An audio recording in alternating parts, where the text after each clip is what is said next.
各位网友，大家好，今天是2020年8月2号，星期日，欢迎大家参加王健每日观察直播1的节目。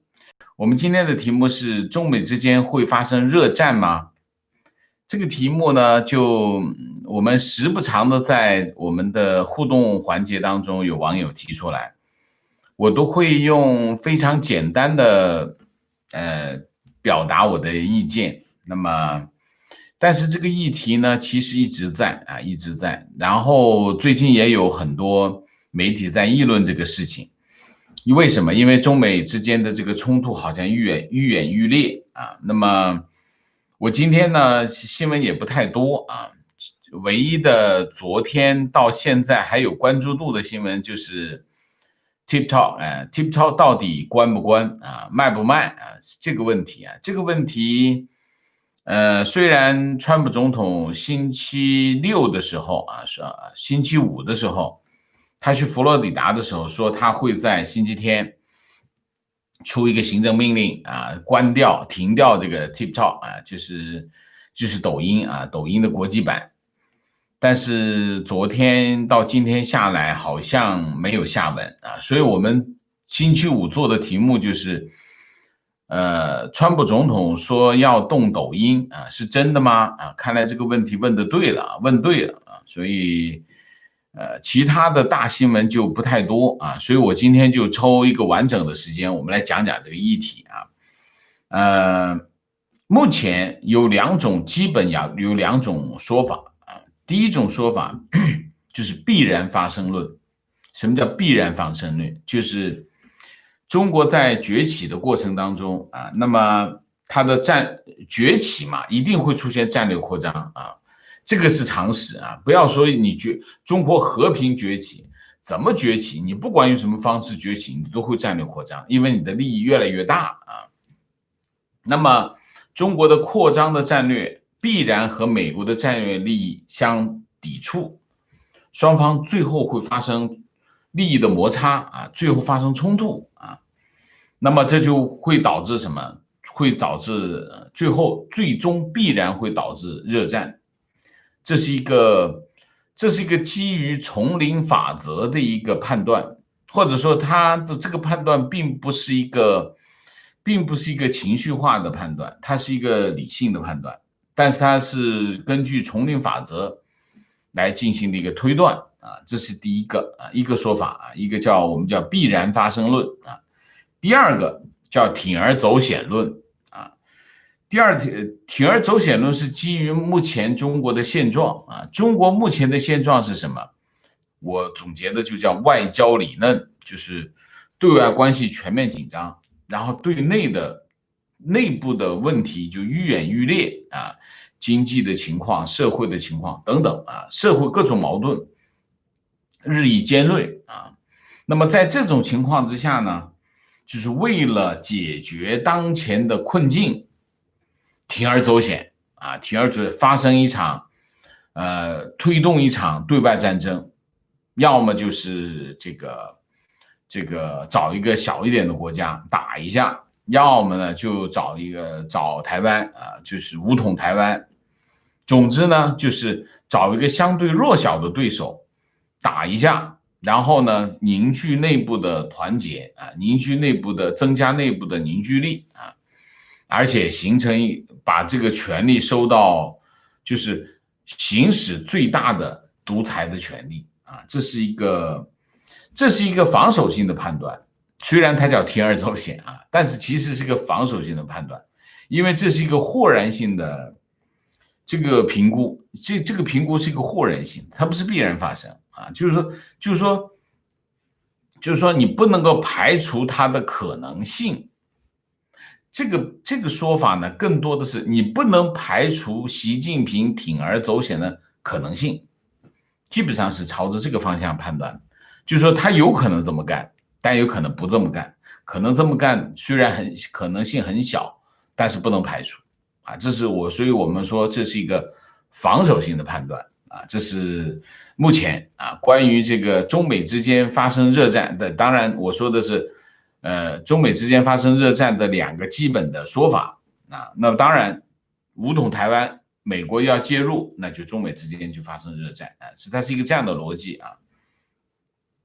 那么我的基本判断是这样啊，我的基本判断是，我们需要系统的去分析啊，中美之间的战略利益和他们之间的关系，我们才能够判断战争会不会发生，或者说热战会不会发生啊？我们这里讲的热战，我们要定义清楚，就是武装冲突，就是发生一场战争，什么形式的战争？核战争还是常规战争？还是先是常规战争，后是核战争？这个不重要，重要的是发生一场战争，发生武装冲突啊！我们这先定义清楚啊。那我这两天呢，我看了一篇文章啊，这篇文章这个作者叫 Michael Schuman 啊，他是这个中国，他是一个超级大国梦断啊，是这个中国的世界历史的一个作者。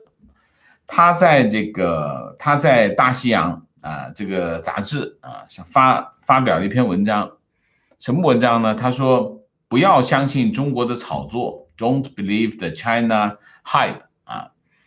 那么他是从5个角度来分析啊，就是说，虽然中国经历了40年的高速增长，但是整体来说啊，美国和中国，中国和美国有巨大的差异啊，差距啊，不是差异，是巨大的差距。美国在5个方面有绝对的领先地位啊，它5个方面是什么？我讲给大家听啊。美国有5个方面占据优势啊。第一，经济总产值和家庭财富啊，这个不用说啊，这个双方差距很大，特别是人均 GDP 和人均财富啊，这是第一个。第二个，美国拥有全球的金融中心的地位啊，中国也无法挑战啊，这是第二个。第三个，美国难以复制中国难以复制美国的飞机和芯片啊，这个就也不用说啊，这很明显啊。第四个，美国的大学中国望尘莫及，这也非常正确啊。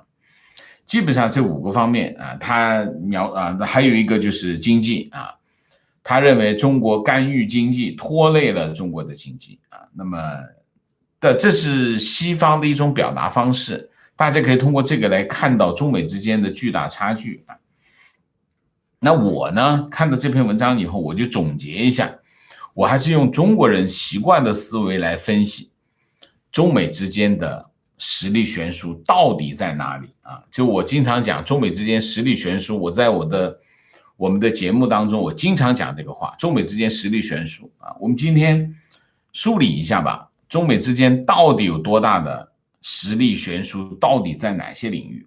我大概总结了一下，有8个方面，8个领域。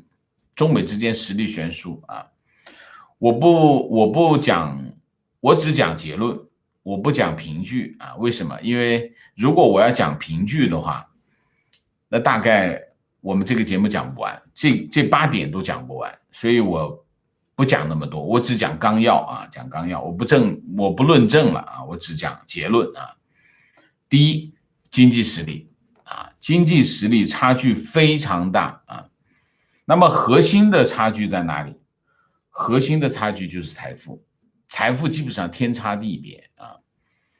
那么2个国家的竞争，2个国家的对抗，甚至2个国家战争，打的是什么？打的就是财富，打的就是钱。但是其实钱根本的所谓的钱就是财富，你有多少财富，你能打。在2战期间我们不说欧洲战场，我们只说美国太平洋战场太平洋战争，美国最后打败了日本啊。那么经常很多人讲的是国力的对抗，那日本跟美国没办法比。其实真正没办法比的是什么？还是财富。你看一下当时的日本的国民的生活水平跟美国的国民生活水平。我们不说工业基础，不说军事力量啊，我们只说这个财富，那也是差别非常的大啊。所以2个国家的对抗其实是财富的对抗，财富的对抗包括3个层面。第一个层面，存量啊，你到底有多有钱啊？就是你的老钱有多少，新钱有多少，这是第一个啊。第二个，增量，你的增长啊有多快啊？你的增量大不大？中国为什么会被人高看呢？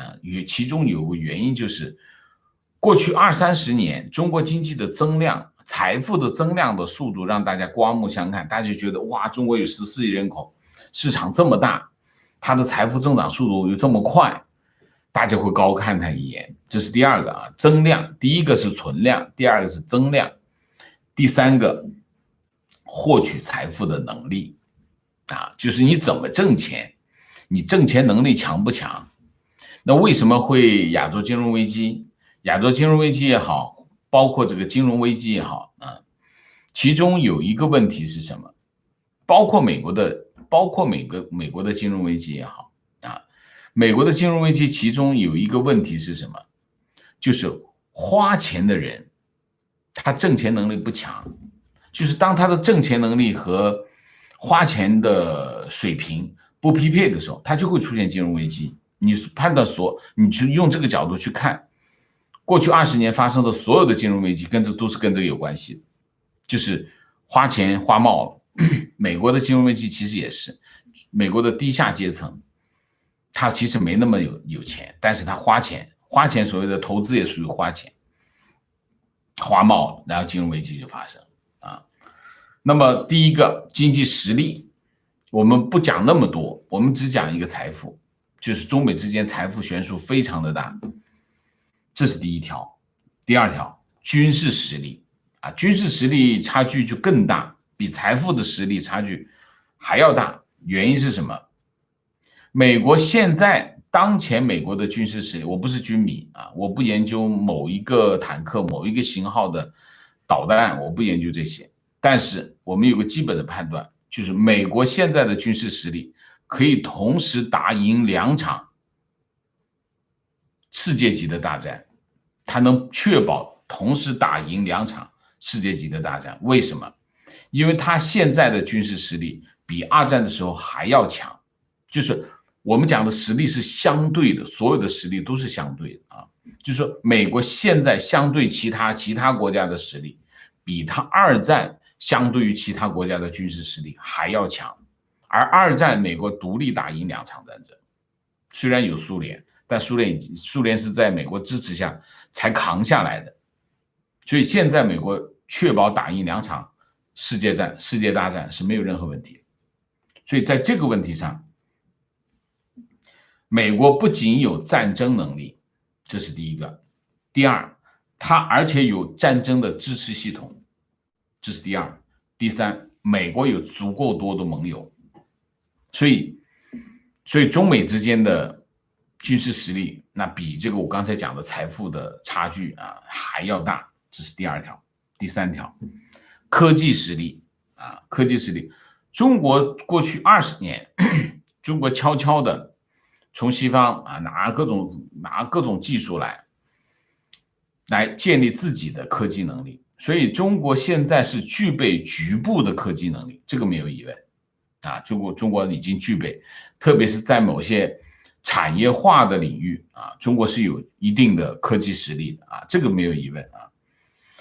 但是如果中国现有的科技实力和美国现在的我们叫科技生态体系如果断开了的话，中国现在的局部的科技能力会萎缩衰退，因为中国本身并不具备发展科技的体制和系统。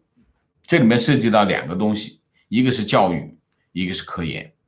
在这2个体系当中，由于它不存在这种，就是它虽然就是形态上是存在的，但是这个形态上的存在并不反映它的能力，它不具有这种能力。虽然说我们说某某某很厉害，某某某的水平很高，但是它系统的并不存在，不存在这个系统，而且基本上是弄虚作假啊，弄虚作假。所以美国基本上在所有的科技领域的优势，目前没有一个国家能够挑战所以中美之间，这是在科技啊，科技基本上是美国的立国之本。就是说我们讲美国的挣钱或者财富能力，获取财富的能力，基本上都和科技有关系啊，都是科技有关系。所以科技是美国经济的核心竞争力。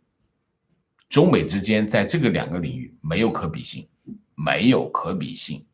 中国只有靠近美国的生态，我们叫生态科技生态体系，才能够获得发展，基本上是这样啊。所以这个问题，所以科技优势令美国基本上在所有领域获得优势。你比如说军事，因为你有科技，所以你在军工企业，在军事技术会取得优势啊。那然后这个经济啊，你当然你的科技发展非常的快，你的产品就非常有竞争优势。所以苹果手机为什么这么厉害？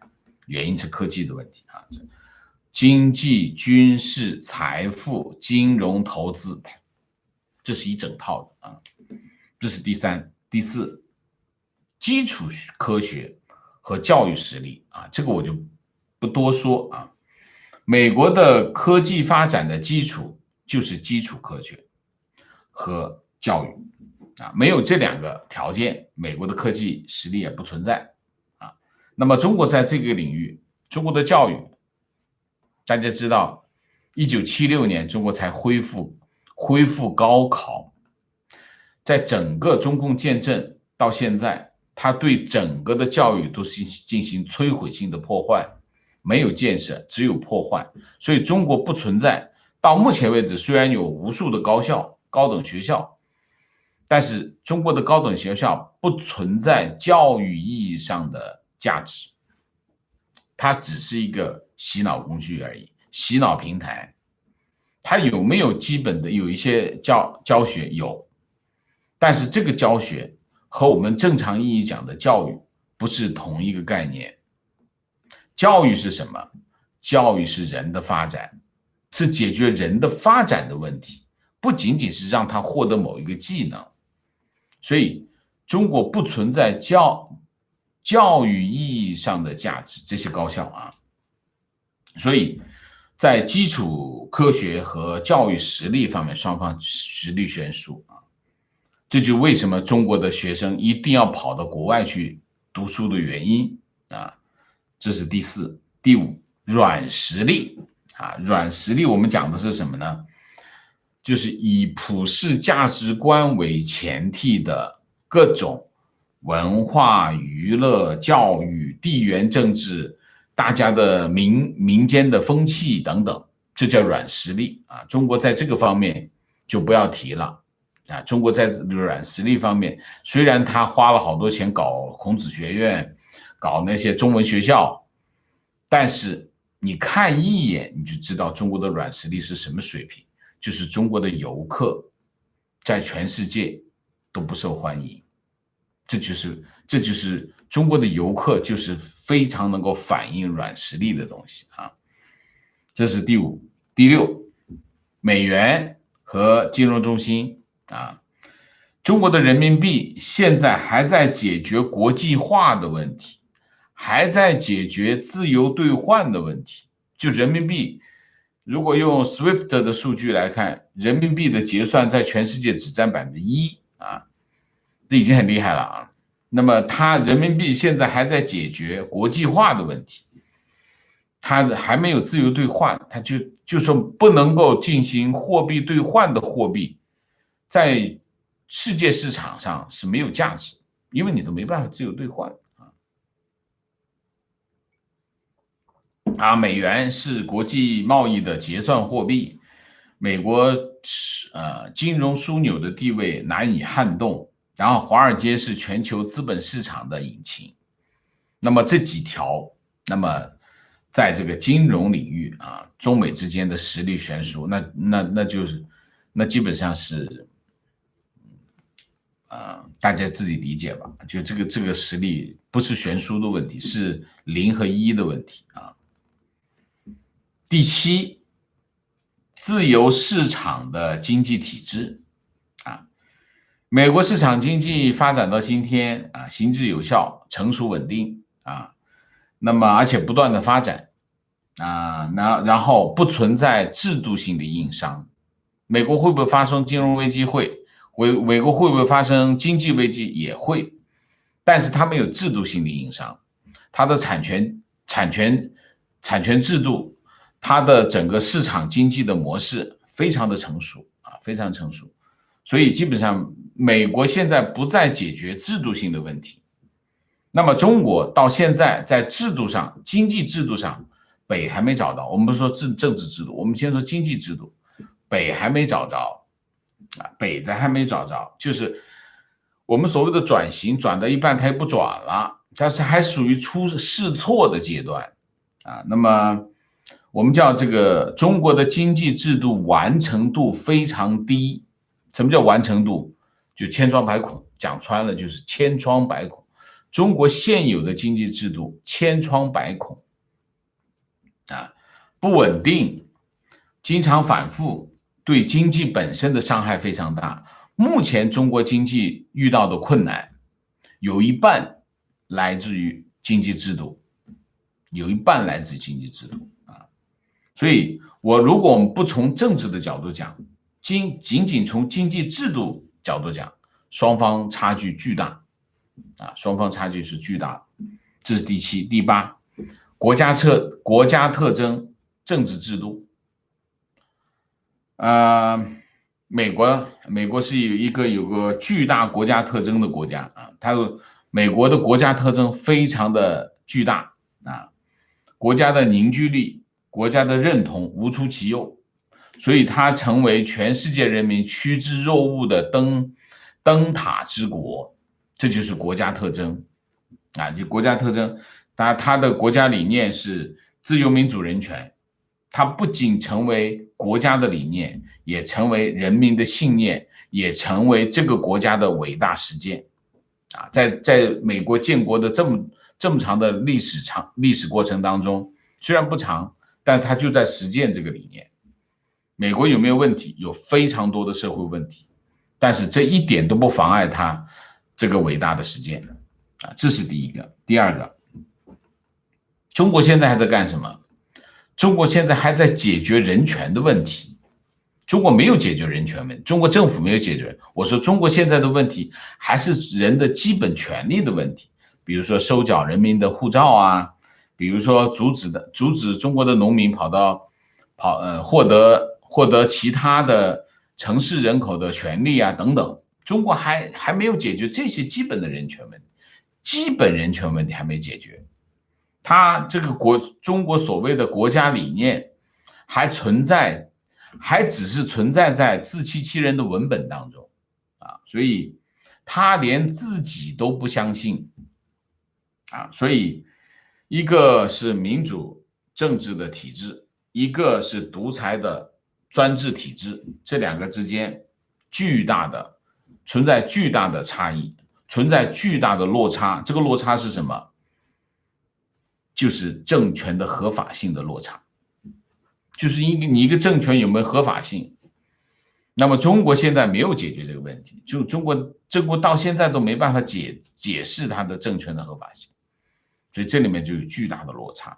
所以我从8个方面讲，就是中美之间实力悬殊啊，实力非常的悬殊。你想想看，美国可以用签证来攻击对方，说明什么？说你想来呀，对吗？中国有没有用签证攻击对方，攻击任何一个国家？中国说用签证来对付对方，被别人笑话，这就是巨大的落差。所以呢，我们从这个角度来说啊，就如果从理性上分析，中美之间发生冲突的可能性是非常大的，这是没有疑问啊。尤其是在地缘政治啊，地缘政治是什么？地缘政治就是一场零和游戏。就是你在这个地区影响力大了，我的影响力就小了；我的影响力大了，你就影响力小了。这是一个此消彼长的游戏。所以，中国在崛起的过程当中，中美之间发生冲突的可能性是非常大的，一定会发生啊，这是第一个。但是，中美之间发生这种冲突，会不会一定就导致热战，或者是我们讲这个战争的结果呢？那我们要看一下战争是什么啊？战争是我们讲战争是政治的延伸，就是说，当你政治发生了冲突，冲突到无法调和、无法解决的时候，你就会发生战争。就是战争是政治手段中的最后一种，排在最后的一种。就是我们两个国家之间，我们发生了政治冲突，我们先谈判，然后发生经济上的摩擦，发生这个我关你的领事馆，你关我的领事馆，双方发生激烈的冲突。但是打到最后，冲突到最后没有其他的办法了，那就打一仗，最后就打一仗。你看太平洋战争就基本上这样发生。太平洋战争发生的原因是什么？就是因为中国。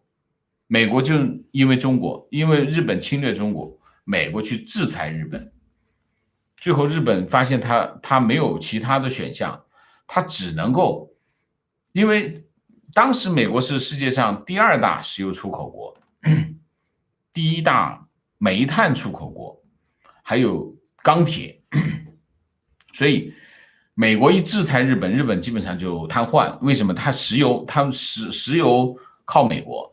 他一禁运他就麻烦大了，所以最后日本觉得啊，那我就去占领印尼吧。印尼当时是世界上最大，我印象中这不准确但是大体方向是对的。印尼是当时最大的，或者是第2大的石油出口国、产油国，我就去占领日本。太平洋战争是这么发生，所以跟中国有关系。美国打太平洋战争，其实太平洋战争虽然是日本选择的，但是其实是美国推动这件事情发生。所以战争是什么？战争是两国冲突最高形态，也是最残酷、损失最大的。你就算赢了，任何一个战胜国都是惨胜。任何一场国家之间的战争，赢的国家都是惨胜，因为你会死人，你会破坏。战争的破坏是最大、最严重的破坏。所以在这个情况下，战争在什么情况下会发生？只有2种情况。第一种情况，政治冲突无法调和，这第一个情况。第二个情况，旗鼓相当的2个对手，对对方的判断，对方有攻击自己的可能性。你必须是旗鼓相当，你实力悬殊，你没法打，这仗怎么打？对吧？你得打得赢啊！就是任何一方发动战争，他都有一个预判，是我能打赢，或者至少我不能打输。因为战争，2个国家发生的战争的结果是什么？输了你会灭国的，对吗？你想是不是这个道理？所以你不会轻易发动战争，只有我的判断，我至少不会输，我才会发动这场战争。所以基本上发动这场战争，要不我实力比你强很多。纳粹德国打波兰，发动他的世界大战，他是觉得他打得赢，他才能够发动，他打不赢，他怎么发动这场战争？所以在这个问题上，第一，他要么是旗鼓相当，要么是我的实力很大，有优势，我才会发动战争，否则我怎么会发动战争？所以你从这2个角度去判断的话，第一个，中美之间发生热战的条件并不成熟。第一个，实力悬殊，中美之间无论是军事实力还是整体的国力之间的实力，那都是悬殊。美国的实力比中国强很多，不是强一点。你说习近平坐在办公室后面，他看不到这一点，我不觉得。就是中美之间的实力差距这么大，他看不到吗？我不觉得。虽然周围都有很多马屁精，但是拍马屁，大家记住，拍马屁关起门来是不需要拍马屁的。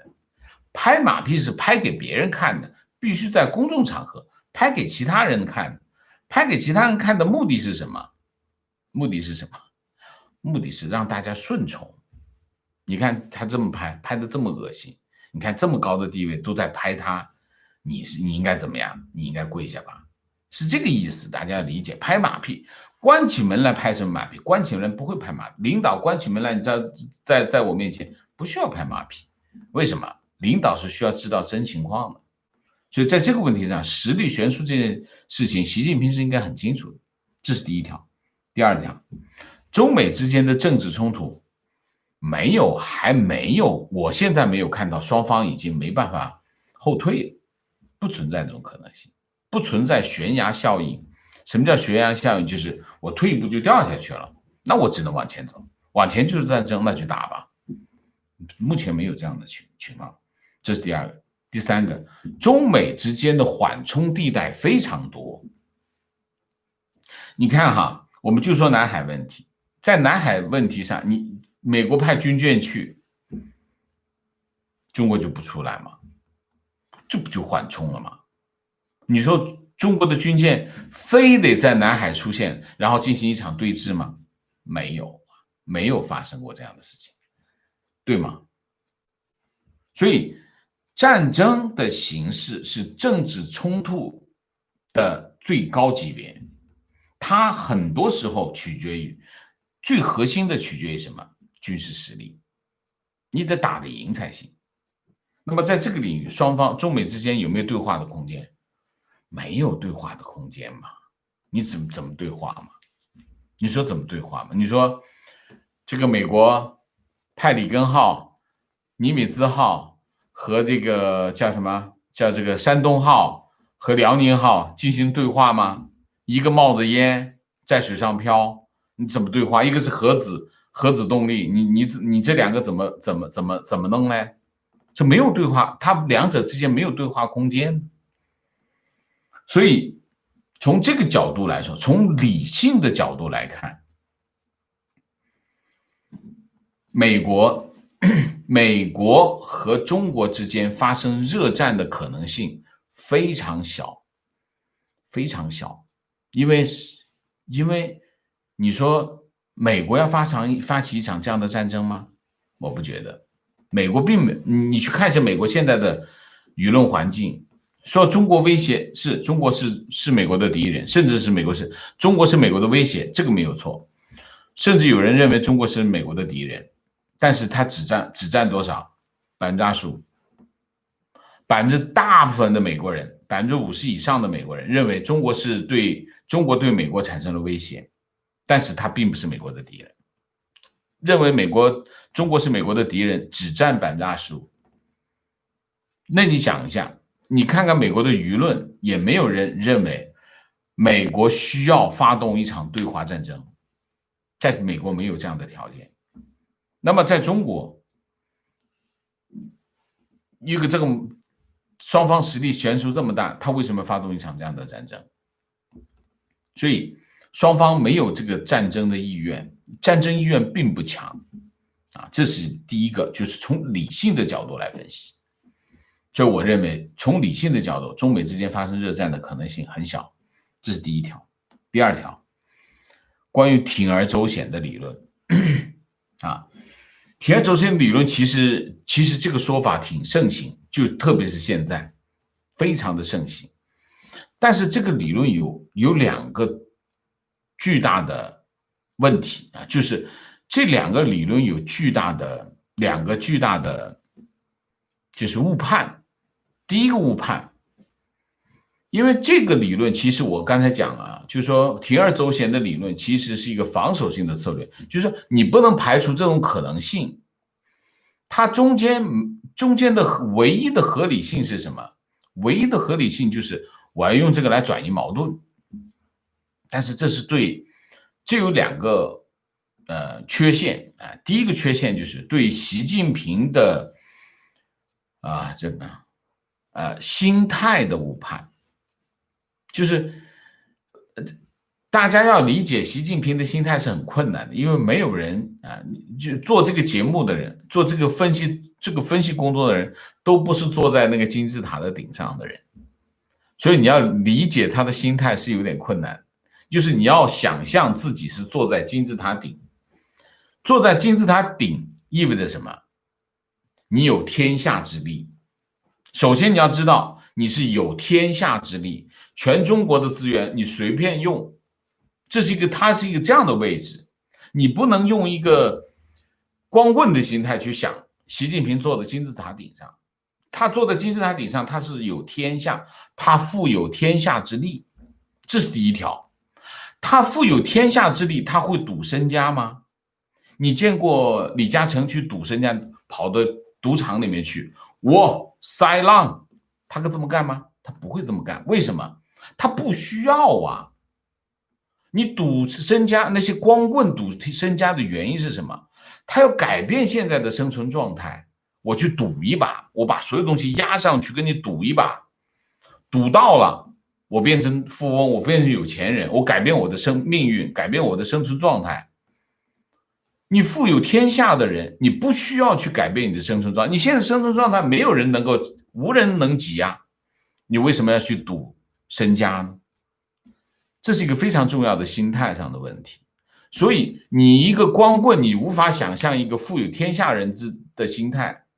你要判断他的心态，你必须让自己想象自己处于那样的位置。所以我不相信一个处于一个拥有天下之力的人，或者是他已经成为亿万富翁的人，他要去赌身家，他是不会这么干的。他要做的是什么？保住我的权位，保住我的权利，保住我的财富，保住我的地位。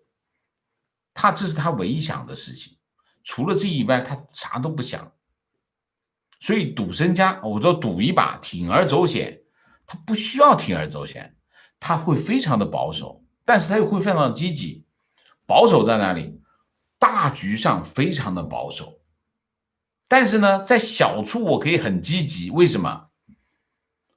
我没关系啊，损失了，我拿出这点钱算什么？损失了一个江西，损失了一个西藏，损失了一个这个西藏的某一个地方，损失了就是我还有这么多呢。所以在局部地方他会非常的激进，因为他可以随时损失掉，他不怕，他有钱，他有天下之力。所以他应该是在战略上是保守的，他在战术上是非常激进的，他可以非常激进，因为他无所谓。所以你可以看习近平在总体上是会非常的保守，但是在香港问题，在东海问题，在对日本的，在香港，在台湾，他可以非常的激进，他在局部可以非常的激进，他了不起就扔了，没事。这是第一条。我认为大部分认为习近平会铤而走险，是对他的所处的处境的误判，不理解他处境，他现有的处境，他应该采取什么样的战略和策略。所以现在习近平这种处境，才从战略上来说他是保守的，从战术上他是非常激进的。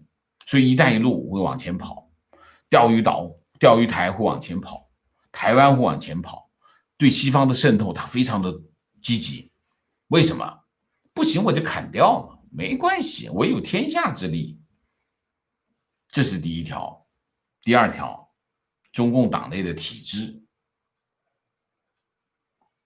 很多人讲中国现在局势不好，形势不行，内部矛盾激化。是的，这都是事实啊，这都是事实。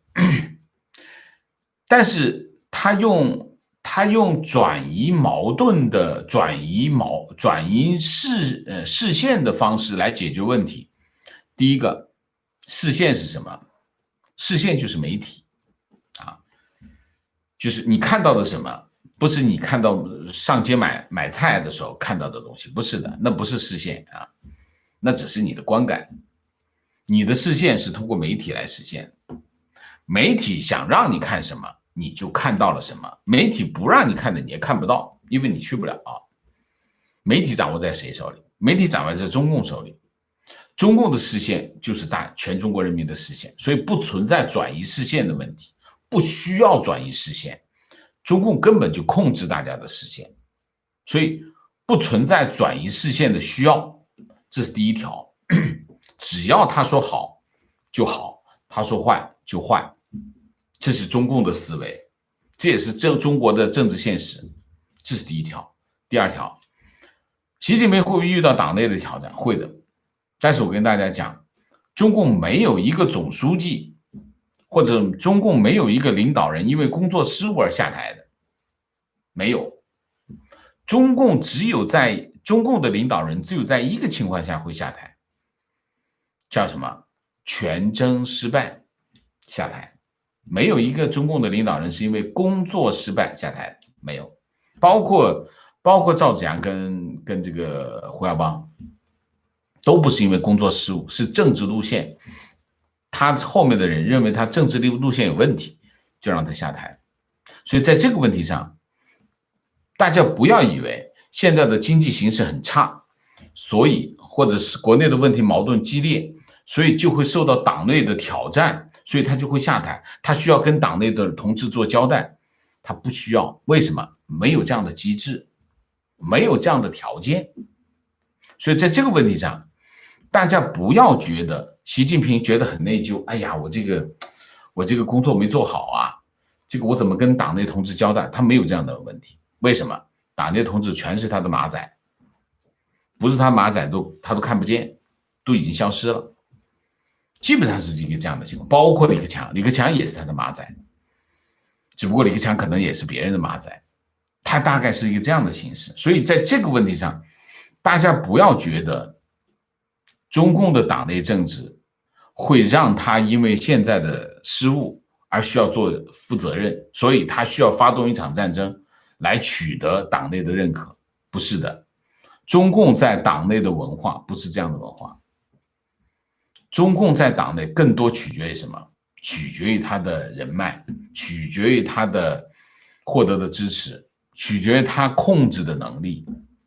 他控制能力足够强，他的地位就不会受到影响。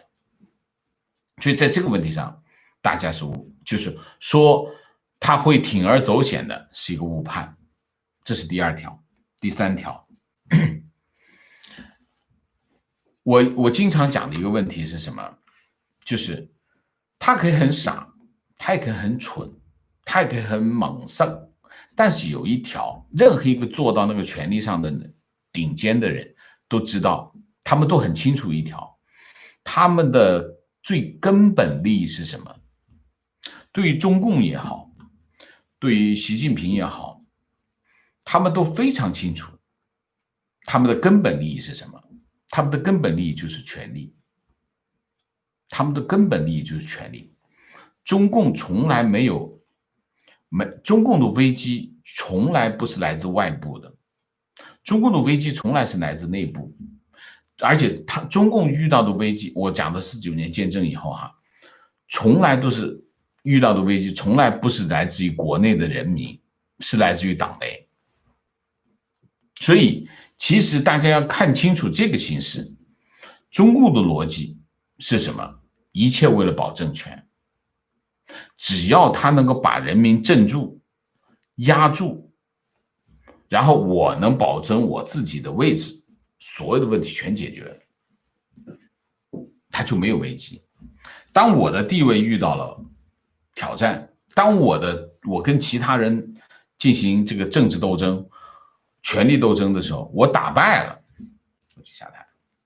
这是他的中共的逻辑，是一个这样的逻辑。中共的根本利益是这个利益，跟国家利益没有太直接的关系。国家利益是服从于中共政党利益的，大家要理解这一点。所以经常很多人讲中共会在这里干这个，中共干那个，不是的。中华人民共和国作为一个国家的存在，它的唯一的目标是什么？服从于中共的政治理念。所以中华人民共和国的国家利益是服从于中共党的利益的，在需要的时候，国家利益是可以牺牲的，再多的利益都可以牺牲掉的。你把这个逻辑搞清楚了，他为什么要跟美国打一仗？你说一下，你说说看，他为什么要跟美国打一仗？他不需要啊，因为打这一仗会影响他的政权啊。你理解这种逻辑，你就很清楚，中共一定会避免发生跟美国的热战，道理就很清楚了。这件事情发生在谁的身上？发生在苏共的身上。你看苏共很强大吧，苏联很强大嘛，他其实怕美国怕的要死，他都在避免跟美国冲突。你这古巴危机你就很明显，古巴把桌子一拍，苏联就让步了，道理就在这里。他们很清楚他们的根本利益是什么，他们根本利益不是国家利益，他们根本利益是党的利益。你把这个逻辑看明白了，怎么会发生热战呢？我为什么要打这一仗呢？目的是何在呢？我获得更多的领土吗？不需要，我只要管的是14亿人口就行了，我就有天下之利啊。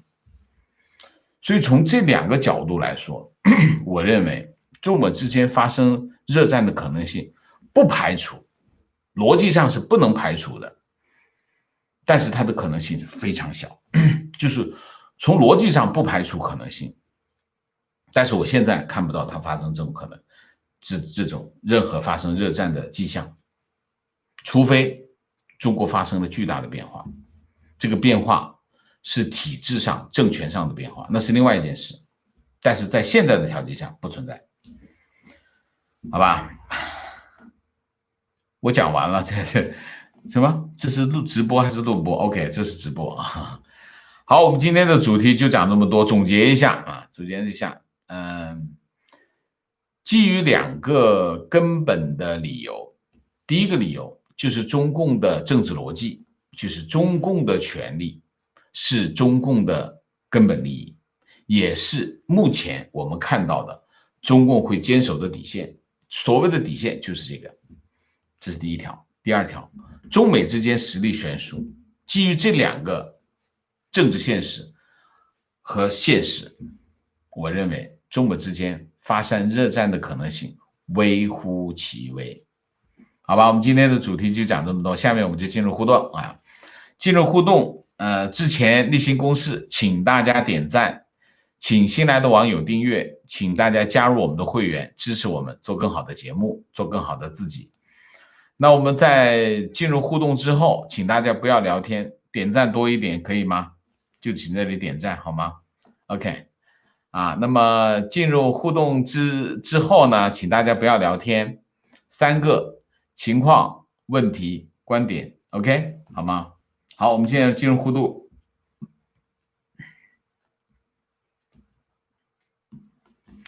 好，明谢一下。基粉，谢谢，不忘初心，牢记打赏，谢谢啊。姥姥王，谢谢。美国总统选举已渐入热烈竞争的阶段，先给网友们打预防针，不要泼脏水，意气用事，我们一起和平相处。姥姥王这个讲的这个非常好啊，是这样啊，我完全同意啊。那么美国的选举开始进入关键性的阶段啊。那么无论是民主党的支持者，还是共和党的支持者，无论是川普总统的支持者，还是拜登的支持者，那么我认为啊，这个大家都要理性的表达自己的政见，接受我们的其他的网友和你有不同的看法，我觉得这是最重要的啊。那么对我来说，我保证2点。第一点，保证在这场新闻的报道过程当中保持专业中立，这是第一条。第二条，有啥说啥，不回避啊。这个问题我要坚持啊，坚持我的专业，好吗？好，阿雅 H， 谢谢王老师分析的太好了，谢谢啊。好，我们现在进入互动啊。观点。历史都是偶然事件组成的，目前的局势相当复杂和不稳定，所以热战的可能性比任何时候都大。OK， 我听到了观点，我觉得会，地点就在南海。为什么？因为我觉得局部战争会让川普连任，战士总统，而且南海地点中共也投资了很多，美国强拆也是名正言顺。OK。观点只看一点，美军无论是舰队还是地面部队，都在中国门口都有据点。第一战场就在美国领土或者近海，美国在海外驻军几乎是零，海军舰队无法部署在近海以外。OK， 观点，个人让个人认为，中美之间的军事冲突已经不可避免，只是冲突是什么级别的问题。一次军事冲突可以向全世界展示美国对中国的军事优势的压倒性，对之后的全面压制中共或者推倒中共政权有示范作用。说白了就是打破中国吹牛逼啊。OK， 我听到了。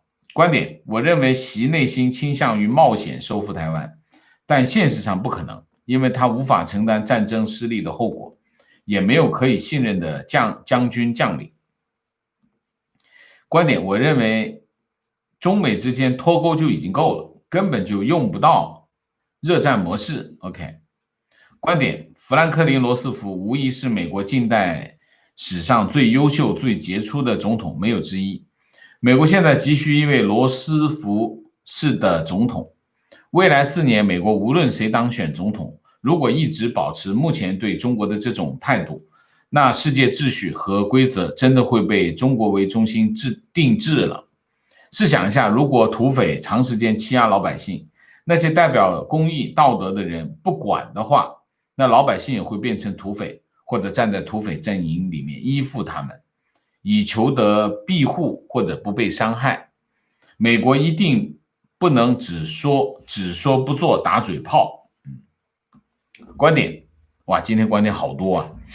中美之间或者中国和其他国家之间发生热战的可能性基本不存在，因为中国的独裁统治者们很清楚自己的实力，也明白打不起一场热战，甚至一场擦枪走火的小规模战争都打不起，而指望川普政府用武力推翻压迫中国人民的独裁政府，这种可能性也不存在，因为川普的眼光只注重在经济层面。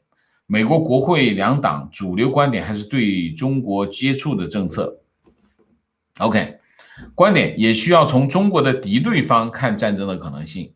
美国即使想打中国，也不会应招。但是印度呢？两国几十万人在高原严寒地区对峙，花费是天数，有可能冬天到了各自退兵吗？我觉得这才是热点。OK。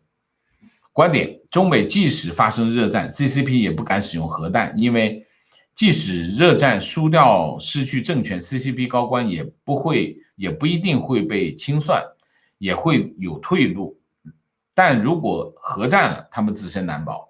引用王舍的话，没有谁比 CCP 的高官更怕死了。所以当面临失去政权的时候 ，CCP 宁愿选择下台，跟美国议和，给条生路，享受生活去，也不会使用核武器让自己面临绝境，否则就是自己灰飞烟灭。我不觉得 CCP 的高官会选择下台啊？为什么？权力就是他的命啊，他没有权力，命都没有了。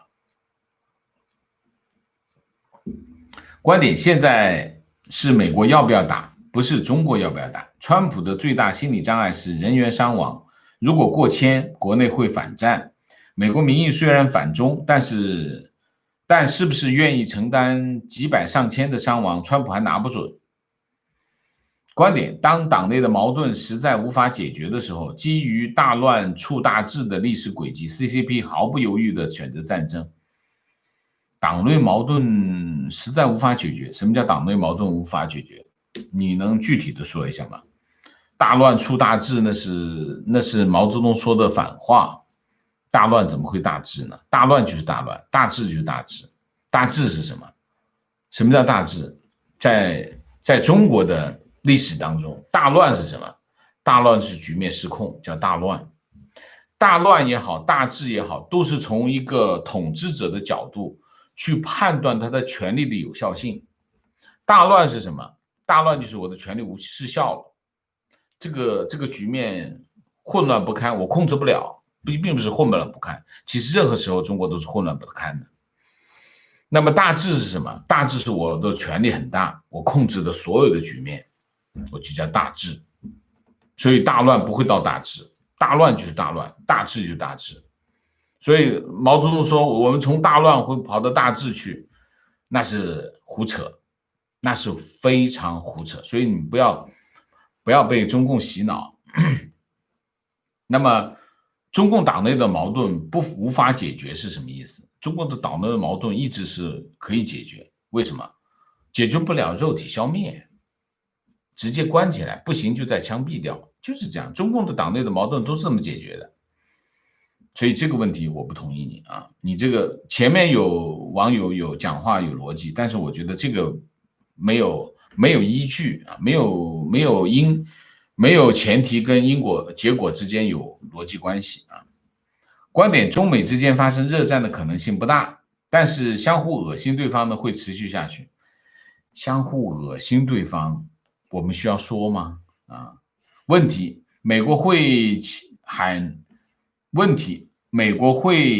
要求南海强拆吗？如果强拆，包子会反抗吗？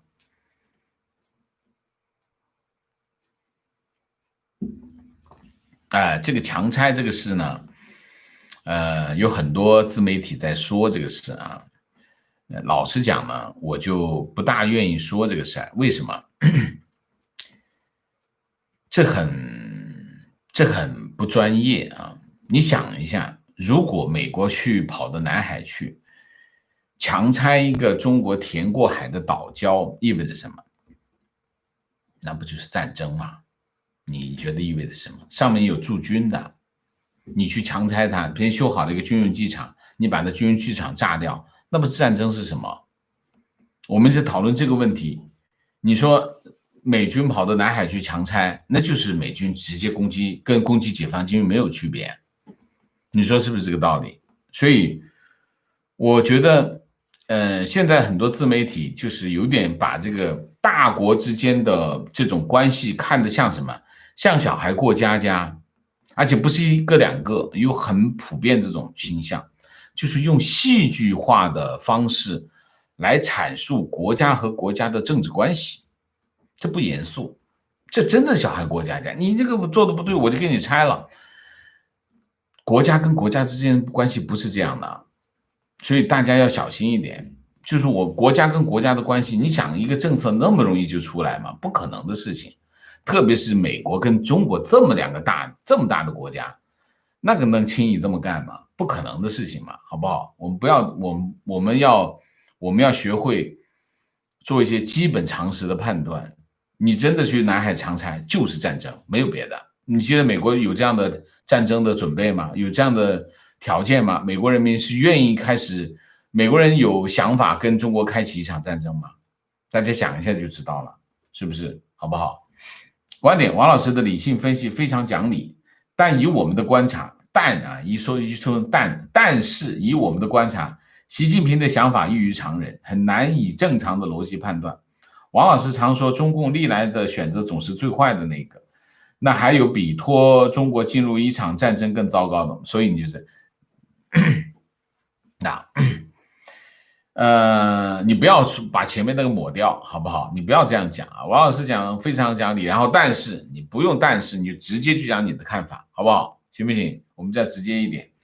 第一个，习近平的想法异于常人，举例说明。我们在之前的节目，习近平的每一个做法，我们都有解释过，他为什么要往后转，往后走的原因是什么，我都讲过。你要讲讲他异于常人的理由是什么，不能够你以一个结论作为前提来推导另外一个结论，理解我意思吗？所以第一个，习近平的想法异于常人本身这是个结论，它不是个前提，不是一个全世界都认可的前提，所以我不同意你的看法我不同意你的看法。所以这第一个。第二个，你还有个逻辑说，王先生经常讲这个中国历来选择最差的一个，然后拖入一场战争，所以是最差。我说中国不仅仅是中共，中国在历史的十字路口上，从来都是选择一个最差的结果，不是中共，不仅仅是中共。这个判断是一个针对结果而言，它不是一个行为模式。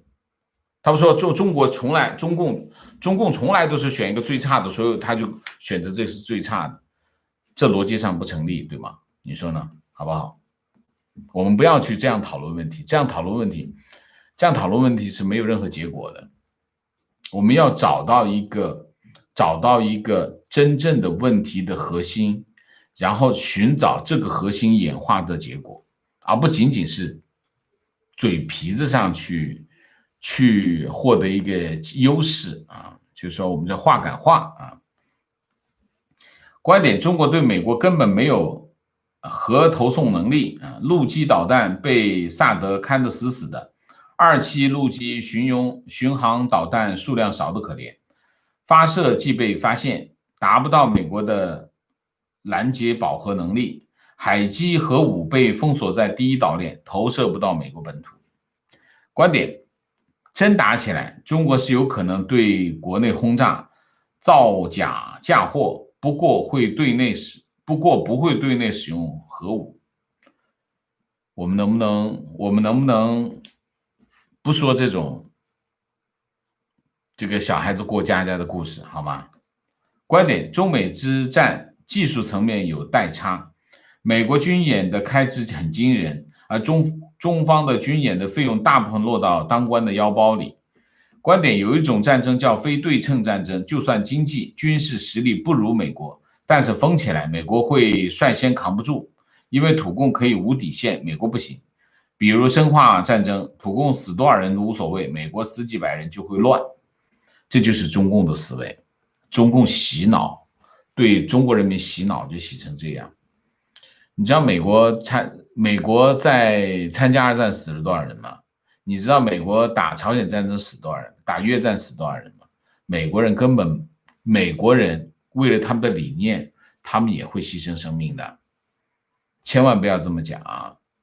千万不要这么讲，这是一个非常严重的误判。说美国人死了几百人他就乱了，不是这样的，绝对不是这样的。你被中共洗脑洗得太厉害了不是这样啊。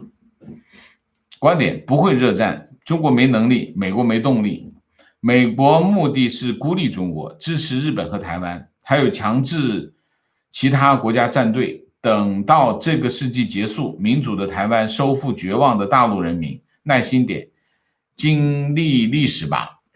观点：最近我看了很多老照片，我发现中国从清朝到民国到现在，老百姓的生活变化不大，都是很卑微、贫穷、没有尊严，非常正确。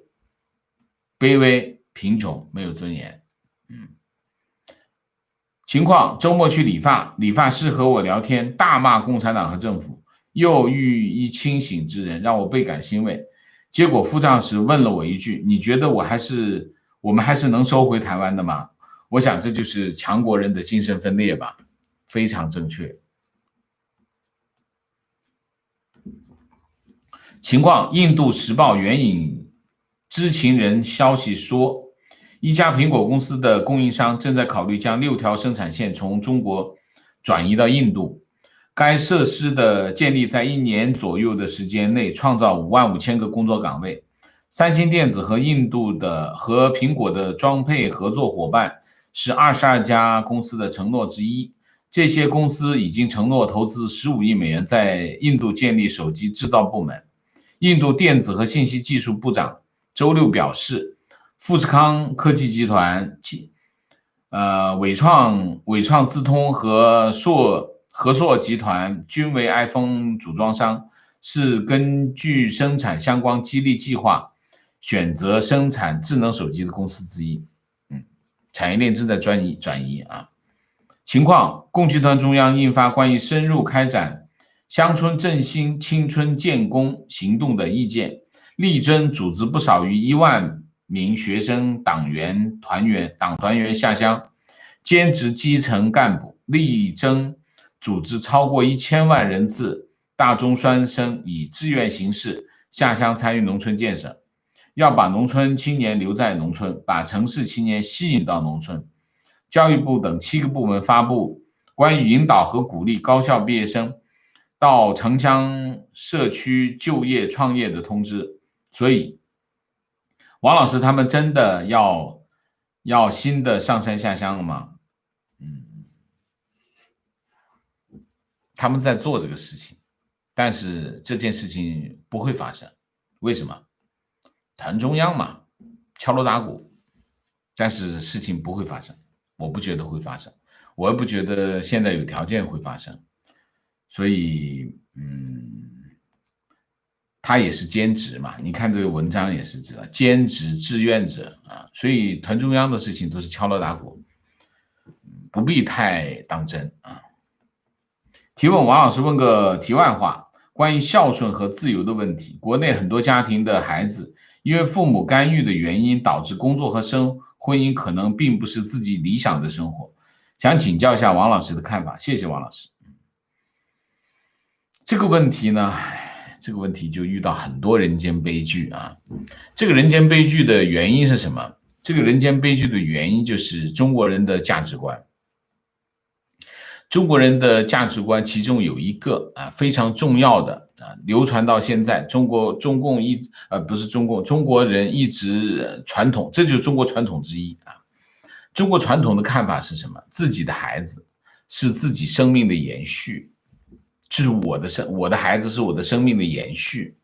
为什么？血缘关系啊，这就是中国人的价值观，就是我的孩子是我的生命的延续，他的孩子是他的生命的延续。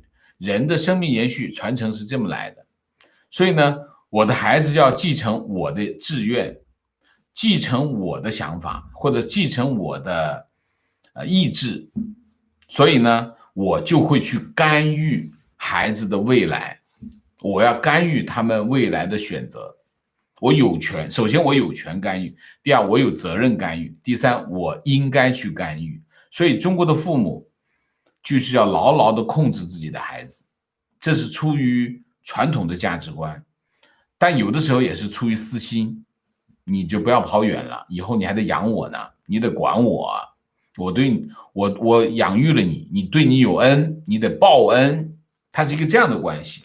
它不是，西方国家认为孩子是个独立的生命体，我有责任养大他，你不需要感谢我。如果有责任的话，我对你有责任，就是我应该做的，孩子不需要感谢我，我应该这么做，我不这么做，法律会惩罚我的。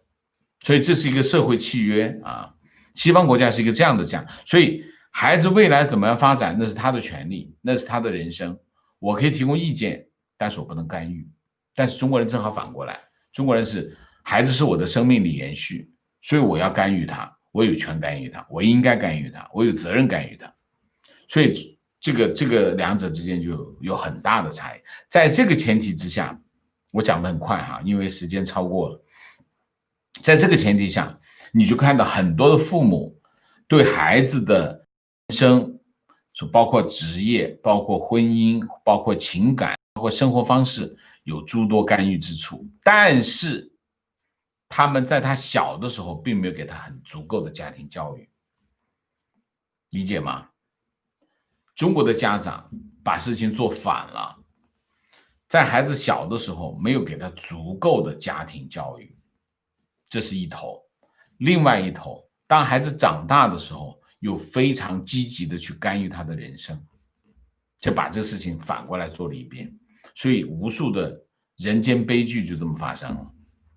那么父母应该怎么样？父母应该想清楚一点，第一，要把这个观念变过来，就是孩子不是你生命的延伸，孩子是个独立的生命体，他有自己的人生，他有权利选择自己的路。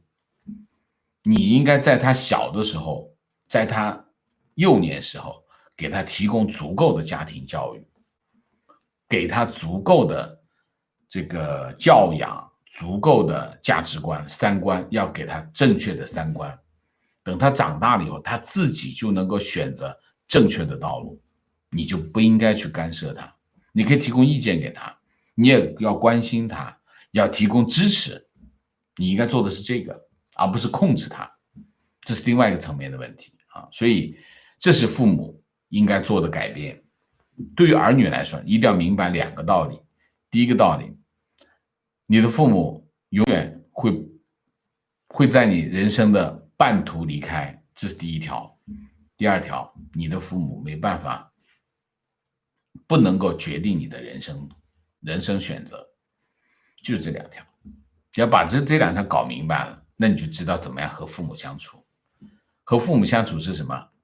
态度要非常的好，立场要非常的坚定啊，就是说我自己道路我自己选择，我可以好好的去讲，好好的让你明白这个道理，但是我非常坚定的不听你的，哈哈，要把这个事情搞明白就行。哎呀，我就答不完了吧。所以呢，在这些问题上，每个人要搞清楚自己的使命是什么。你的使命不是承载你父母的梦想，你的使命是由你自己的 vision 决定的啊，好吧？我就讲这么多，好吗？观点：中美之间战争一定会长期停留在经济金融层面。如果说哪一天爆发热战，无疑是中共碰瓷。美军不愿意主动挑起任何一场无意义的战争。如果不能达到战略目的，那就不动手。美军的战争一定有明确的战略目的。我打一仗要获得什么？至于战争战胜与否，呵呵，指望以腐败出名、御敌无方、扰民有术的党卫军去给中央送死，当炮灰也不见得够格吧？提问：王先生今天的分析非常到位，坐标德国，大部分德国人对中国并没有持负面的看法。至于盗窃知识产权的话题，也仅限于媒体层面。总感觉要指望欧美联盟来改变大陆和香港是遥遥无期的。王先生如何看待？我觉得我的认知，虽然你坐标在德国，我的认知和你有差别，我认为是不一样的啊，不仅仅是媒体层面，我觉得，德国人是不是对中国持有负面情绪啊，负面看法？那要看啊，中国是什么？你定义的是什么？中国定义的是中国政府、中共还是中国人民啊？中国的留学生那是不一样的东西，所以我不同意你的看法啊，我不同意你。我认为欧美之间还是会结盟对付中国的，欧美之间的结盟是时间问题。为什么？这是意识形态上的冲突啊。提问：王老师你好，国内一直宣传美国持续滥发美金就是对全世界的洗劫，就是耍流氓，美元的地位越来越不稳，麻烦你讲解一下这是怎么回事啊？美联储在金融危机发生的时候，就是在什么时候呢？在这个在疫情爆发的时候啊，那么当然美国金融市场，全世界的金融市场剧烈的波动啊。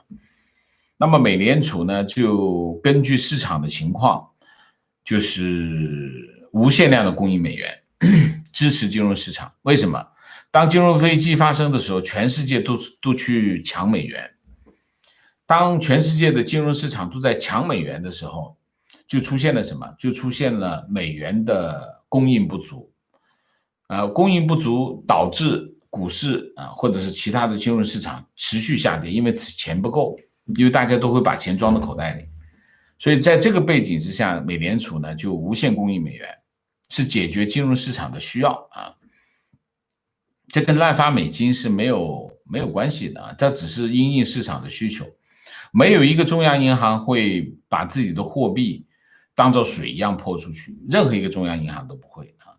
任何一个中央银行，它供应货币都是基于一条市场有需求，如果它在市场需求没那么大需求的时候，它供应货币的持续大规模的供应货币，一定会造成货币的崩盘，汇率的崩溃啊。所以你可以看美金没有崩溃啊，没有崩溃。美金它当然有波动啊，市场有一些需求是无法预测的，所以它会有一些波动，但是美金没有崩溃。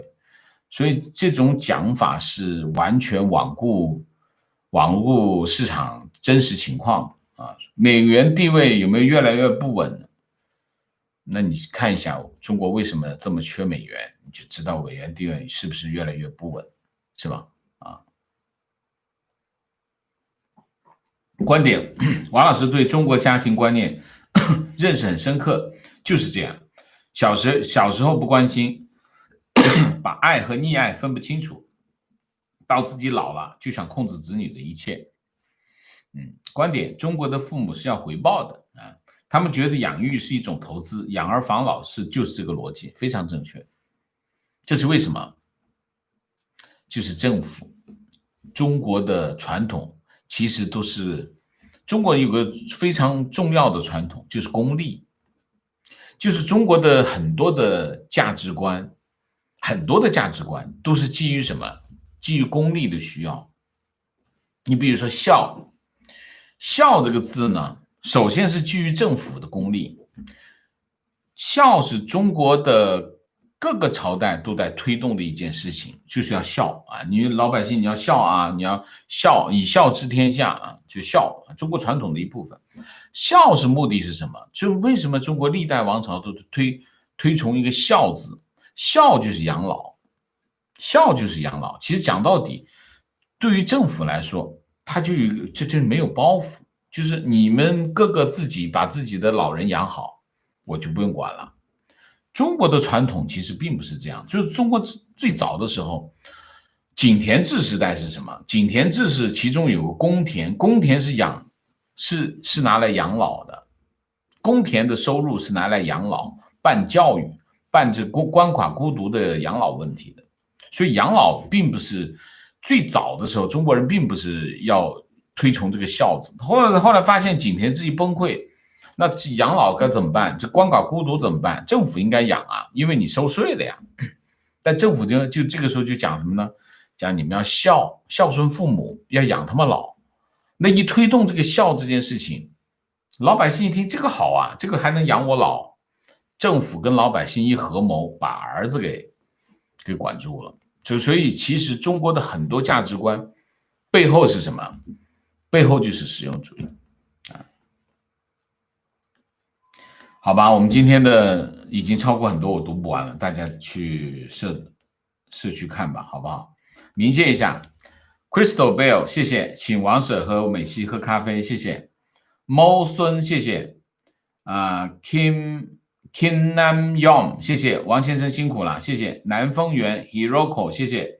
李根浩航母8月1号10时横须贺入港，同日18时出港，罕见的当日出港。一些日本媒体分析是南中国海有状况，我非常支持西太平洋自由之盾，但是很心疼我在服役的朋友。我参观过一些军舰，船上的生活很艰苦，真正打起来，无论伤亡多少，对家人和朋友失去都是100%，希望大家都平安。是的，战争是这个人类最坏的一件事情啊，就是说很多网友用上帝之眼啊来看待这些事情，但是你们要看看那些，我觉得大家一定要理解，战争是非常残酷的啊，这个千万不可轻言战争啊，好吧？